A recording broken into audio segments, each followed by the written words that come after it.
Labvakar, mani mīļie un labie! Ir atlicis pavisam maz laika līdz jaunajam 2009. gadam.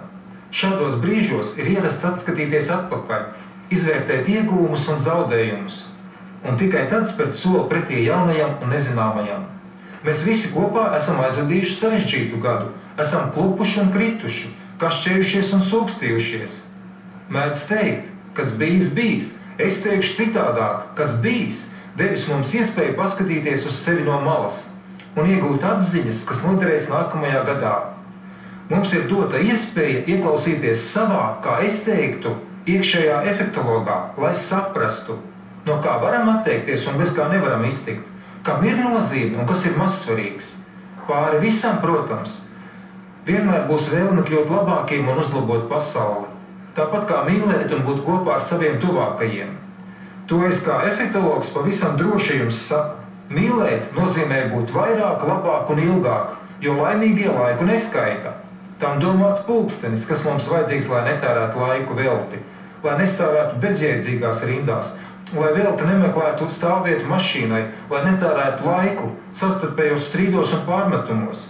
Ja šo laiku varam pavadīt kopā ar savām ģimenēm, mēs zinām, ka pasaule mums apkārt sākas tepat mūsu rokās, kaut vai tajā vidē draudzīgajā maisiņā, kurā liekam veikalā iegādāto.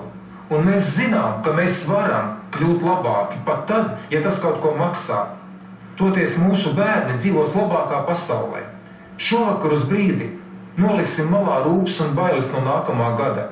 Tie visi ir tikai pašaizsardzības mehānismi, kas ikdienā mūs pasargā no kļūmīgas soļa.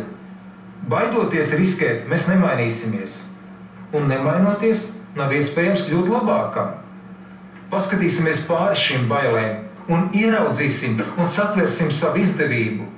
Darīsim vairāk labu darbu, domāsim vairāk labu domu, teiksim viens otram vairāk labu vārdu. Novēlu jums 2009. gadā katram pašam būt vairāk efektologam un izvērtēt, būt radošākiem un atrast jaunus ceļus. Kopā mēs to paveiksim, bet tagad teiksim viens otram laimīgu 2009. gadu.